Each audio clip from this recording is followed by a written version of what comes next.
what are your thoughts on the new F1 regulations introduced in 2022?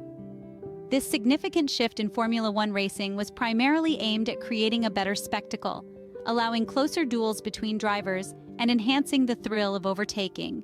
A key component of this aerodynamic revolution was the reintroduction of ground effect cars, a design technique that had been largely absent from the sport for decades. Alongside this, there was a simplification of aerodynamic elements and wings, all intended to level the playing field and heighten the excitement. The early days of this new era seemed promising, as we witnessed a noticeable step towards achieving these goals. However, as we'll discuss, subsequent developments and adjustments in the rules have effectively nullified this advantage. Initially, we saw a significant improvement in this direction, but subsequent events nullified this advantage. However, the goal of the new F1 regulations was far from being achieved.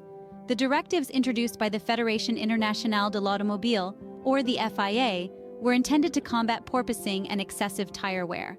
But what happened was a different story. Instead of allowing closer duels between drivers and more overtaking, these directives have reduced the downforce obtained from the ground effect.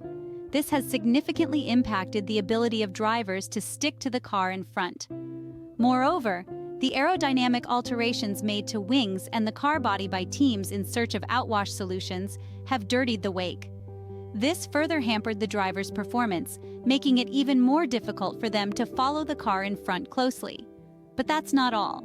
The 2023 season was marked by a significant increase in tire management issues. Many teams found it challenging to grasp the behavior of their cars with the various tire compounds, even under minimal track conditions. As a result, drivers were often left to manage degradation exhaustively.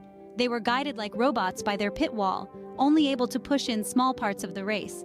The Federation has declared that it plans to intervene again on many aerodynamic aspects in 2025, blocking some outwash solutions that have been adopted by almost all teams.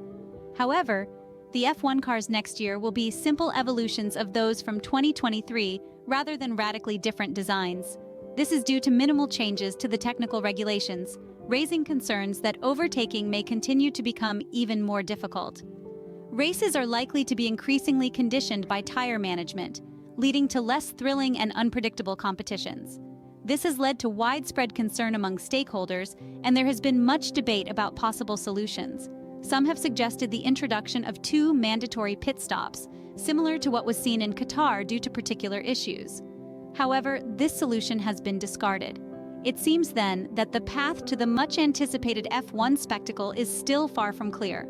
The new F1 regulations have failed to achieve at least one of their set goals. So where does that leave us? The Fédération Internationale de l'Automobile, or FIA, now has a pressing obligation. It's time to shift focus from the increasingly dazzling frames and alternative weekend formats back to the heart of the sport, the on-track spectacle. There's been chatter about introducing 2 mandatory pit stops. This idea sparked interest when it was implemented due to unique circumstances in Qatar. However, this solution was ultimately discarded.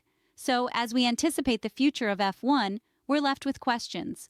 Will there be changes? If so, what will they look like? More importantly, will these changes truly enhance the much-anticipated F1 spectacle? The answers remain to be seen.